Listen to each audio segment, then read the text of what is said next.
मराठा समाजाला आरक्षण मिळावं म्हणून राज्य सरकारने हैदराबाद गॅजेटच्या संदर्भामध्ये जो GR काढलेला आहे त्याला ओबीसी समाजाकडून मोठा विरोध होतोय। आज धाराशिवमध्ये ओबीसी बांधव जे आहेत त्यांनी आंदोलन पुकारलंय। आज जिल्हाधिकारी कार्यालयाच्या समोर ओबीसी आरक्षण संघर्ष बचाव जी समिती आहे त्यांनी आज आंदोलन केले आणि आज ते जिल्हाधिकाऱ्याला निवेदन देणार आहेत। त्यांच्या नेमक्या मागण्या काय आहेत हे आपण पाहूयात। काय मागणी आहे नेमकी हैदराबाद गॅजेटच्या संदर्भामध्ये जो GR निघाला त्या संदर्भामध्ये? बघा, आज आम्ही जिल्हाधिकारी कार्यालय धाराशिव इथे खूप मोठ्या संख्येने 18 पगड जातीचे लोक, भटके विमुक्त ओबीसी समाज बांधव एकत्रित येऊन आंदोलन केलेलं आहे आणि आज आम्ही GRची होळी करणार आहे। ते GR आहे हैदराबाद गॅजेट जे सरकारने लागू केलेलं आहे आणि त्याच्या शेवटच्या पॅरेग्राफमध्ये आमचा ओबीसीच्या आरक्षणाचा SC STचा घात झालेला आहे आणि आम्ही तज्ञांशी आमच्या साहेबांशी चर्चा चालूच आहे। आम्ही सुद्धा चर्चा करतच आहोत। त्याच्या आमच्या शंका आहे की त्या GRमध्ये, त्याच्यामुळे ह्या GRच्या बाबतीमध्ये आम्ही आज होळी करून समस्त ओबीसी समाज हा सरकारला इशारा देऊ इच्छितो, तुम्ही हे तात्काळ GR रद्द करा, अन्यथा ओबीसीच्या रोषाला सामोरे जा। मुंबईमध्ये जी बैठक झाली उपसमितीची त्यावेळी तुम्ही तिथे होतात का आणि त्यामध्ये काय ठरलं काय माहिती? मुंबईमध्ये आमच्या MET इथे भुजबळ साहेबांच्या इथे आमची ओबीसी नेत्यांची बैठक झालेली आहे आणि त्या बैठकीमध्ये आमचं असंच ठरलं की आता ठिकठिकाणी मोर्चे आंदोलनं निषेध करायचा आहे आणि त्याच्यानंतर हा GR निघाला। त्याच्यामुळे एक भुजबळ साहेबांच्या म्हणजे कुठेतरी ह्या मुख्यमंत्र्यांनी दोन्ही उपमुख्यमंत्र्यांनी घात केलाय की काय, ओबीसीचा घात केलाय की काय, अशी आमच्या ओबीसी समाजामध्ये भावना आहे।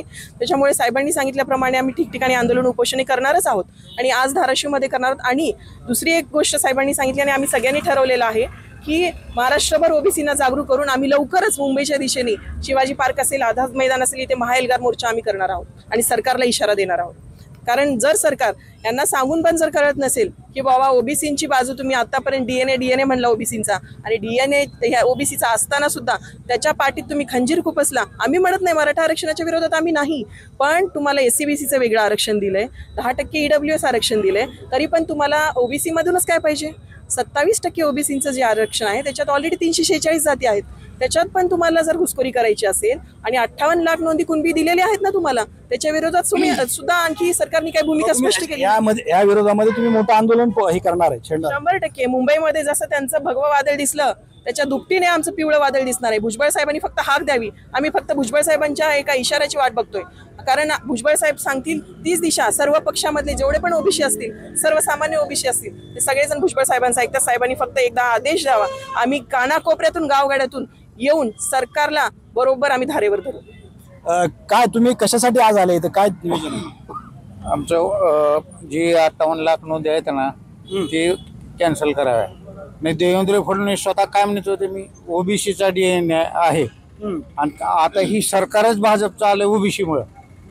हा, तरी ही जी चालू आहे ते 4-5 जे हे आहे ना तुमचा जरांगे, 4 नापास, त्याचं ऐकून ह्याच्या खाली त्यांनी GR काढला दबावाखाली येऊन काढलेला आहे आणि त्याला आम्ही होळी करणार आहोत। आज तुम्ही कुठून आले? उमरेगावन। काय काय मागणी काय आज? काय हे बाबा, जरांगे पाटलांनी झुंडशाहीच्या मार्गावर हे आंदोलन उभा केलं आणि असंवैधानिक मागणी करून त्यांना SC BCचं 10%, EWSचं 10%, ते सुप्रीम कोर्टामध्ये टिकलेलं असताना त्या आरक्षणाला नकार द्यायचा आणि हे ओबीसीचं आरक्षण संपवायचं। का संपवायचं हे षडयंत्र रचलेलं आहे? तर कुठं तर ओबीसीच्या गावगाड्यातला गाववागणीची एक समाज आहे, तर कुठं तर आरक्षणामुळे एखादा सरपंच होतो, एखादा पंचायत समिती मेंबर होतो, कुठं तरी एखादा कर्मचारी म्हणून लागतो, त्यांचं संपवायचं ओबीसीचं सगळं आणि आपली हुकुमशाही त्याच्यावर आणायची। ह्या मार्गाने त्यांनी असंवैधानिक मार्गाने आंदोलन सुरू करून ही मागण्या मान्य करून घेतल्या आहेत, तर त्याला विरोध म्हणून आम्ही आज निदर्शन आंदोलन करत आहोत। राजकीय जे आरक्षण आहे ओबीसीचं त्याच्यावर गदा येते का? काय वाटतं? 100% गदा आलेली आहे। ज्या टायमाला एकनाथ शिंदे साहेबांनी शिंदे समिती नेमली त्याच वेळेस जवळपास मराठवाड्यामधले बऱ्याचशा लोकांना कुणबीचे प्रमाणपत्र त्यांनी न पत्राची पडताळणी करता देण्याचे आदेश दिले आणि त्याच वेळेस मराठवाड्यातला आणि जे ओबीसीचं जे आरक्षण होते ते संपलेलं आहे। जो गावखेड्यामध्ये जो ग्रामपंचायत सदस्य, पंचायत समिती सदस्य, जिल्हा परिषद सदस्य जो होत होता, नगरसेवक होत होता, तो इथून पुढे होणं शक्य नाही।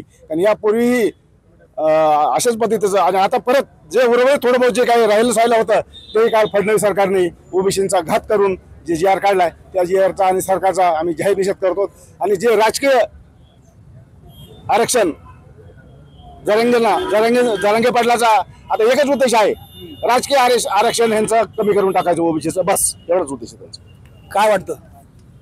हा जो GR काढला आहे हा जर रद्द नाही झाला तर ओबीसी समाज काय करून दाखवेल आणि रस्त्यावर आल्यानंतर काय होईल याचे आम्ही आज सरकारला आताच निर्वाणीचा इशारा देतोय की यांनी हा आमच्या ओबीसी समाजाच्या भावना आज त्यांनी लक्षात घेऊन हा GR रद्द करावा अशी आमची ओबीसी समाजाची भावना आहे.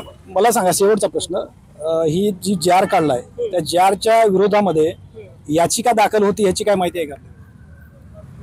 आता ऑलरेडी ते याचिका आमच्या साहेबांची चर्चा चालू आहे. वरिष्ठ जे वकील आहेत सुप्रीम कोर्टाचे हायकोर्टाचे त्यांना घेऊन एक मीटिंग होऊन GR साहेब जाणारच आहेत हायकोर्टामध्ये त्या GRच्या विरोधामध्ये. तसं त्यांनी फेसबुक पेजवरून त्यांचं सांगितलेलं पण आहे. पण आणखी एक उपसमिती शासनाने गठीत केलेली आहे.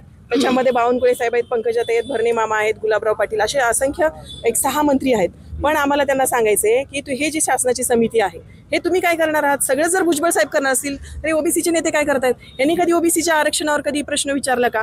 हा GR काढताना हे लोकांना विचारलं गेलं का? कॅबिनेटमध्ये ह्यांना कुठं प्रश्न दाखवला का हा GR आम्ही काढणार आहे म्हणून? ह्यांना कुठंच गृहीत धरत नाहीत. आणि ह्यांना मला आव्हान करायचं आहे ह्या उपसमितीला ओबीसीच्या की तुम्ही नुसतं गाजर दाखवायचं नाही ओबीसीना. तुम्ही जर खरेच उपसमितीचे अध्यक्ष असाल आणि सदस्य असाल भुजबळ साहेब सोडून तर तुम्ही पहिला हा GR रद्द करून घ्या. जरांगे पाटलांनी जो GR काढून घेतला सरकारकडून हैदराबाद गॅझेट ते आधी रद्द करून घ्या तरच तुम्ही आमचे ओबीसीचे नेते. अन्यथा आम्ही तुमच्या पाठीशी राहणार नाही. आम्ही सगळेजण फक्त भुजबळांच्याच पाठीशी राहणार आहोत. ते उपसमिती आमच्यासाठी काही फायद्याची नाही असं आमच्या ओबीसीमध्ये मत आहे. एकंदरीतच जो मराठा आरक्षणाच्या संदर्भात GR काढलेला आहे हैदराबाद गॅजेटच्या संदर्भामध्ये आणि त्या GRला प्रखर असा ओबीसी बांधवाचा विरोध होताना दिसतोय. श्रीराम क्षीरसागर, TV9 मराठी, धाराशिव.